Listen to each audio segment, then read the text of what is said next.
কোনটা এটা খাসি তাহলে এটা তো এটা গরু দেখা হয়েছে গরুর মধ্যে যদি খাসি যাইতে পারে, খাসির মধ্যে গরু যাইতে পারে না, আপনি এটা কি দেখার দায়বদ্ধতা না? হ্যাঁ হ্যাঁ আমার দায়বদ্ধতা না? এটা কি আপনার ভুল হয় নাই? হ্যাঁ অবশ্যই আমার আমি নিজে কনফিউজ আপনি নিজেও কনফিউজড। শোনেন শোনেন আমার কথা শোনেন, আপনি ব্যবসা করেন না, ব্যবসার কিছু নিয়ম আছে না? কসাই কিন্তু এখানে খাওয়াচ্ছে না, খাওয়াচ্ছেন আপনি। আমি আপনার কাছে আসলাম, সাপোজ আপনি আমাকে বিষ খাওয়াইলেন, সেটা খেয়ে যদি আমি মরে যাই, সে কি কসাইকে ধরবে নাকি আপনাকে ধরবে? তাহলে এই ভুলটা কার? ভুলটা আমার তাহলে আপনি কেন কসাইয়ের কথা বলছেন? আমাদের মাংস কসাইয়ের সাথে সেটা আগে বুঝবেন, এটা তো এটা এটা একটা খাবারের বিষয়, আপনি কি এটা অবহেলা করতে পারেন? না না না আমি অবহেলা করতে পারি না, আমি তো অবহেলা করছি না।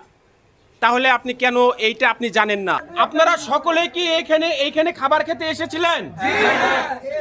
আচ্ছা দর্শক, আপনারা শুনছিলেন এখানে যারা উপস্থিত রয়েছে এরা সকলেই এখানে খাবার খেতে এসেছিলেন এবং খাবার খেয়ে এসে যে মাংস রয়েছে সেই হাড় তারা সন্দেহজনক মনে হলে তারা কিন্তু এখানে অভিযোগ করেন এবং এখানে যে মালিক রয়েছেন বা এখানে যে ম্যানেজার রয়েছেন তার সাথেও আমরা কথা বলেছি, তিনিও জানেন না এটি আসলে কিসের হাড় হতে পারে।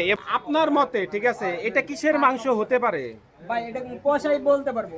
আমি দুটোটা দুই জায়গার মধ্যে দিছি, আমি গরুই দিছি, গরু তেহারি যেটা গরু তেহারি আমি দিছি। আচ্ছা আপনি তো একটু আগে বললেন যে এটা খাসির, এসেই বললেন। আমার কথা শুনুন, প্রশ্নের উত্তর দেন। আপনি এসে কিন্তু বলেছেন, আমরা কিন্তু সকলেই শুনেছি, এসে বলেছেন এটা হচ্ছে খাসির। এখন আবার বলছেন এটা আমরা গরুরই দিছি, ঠিক আছে?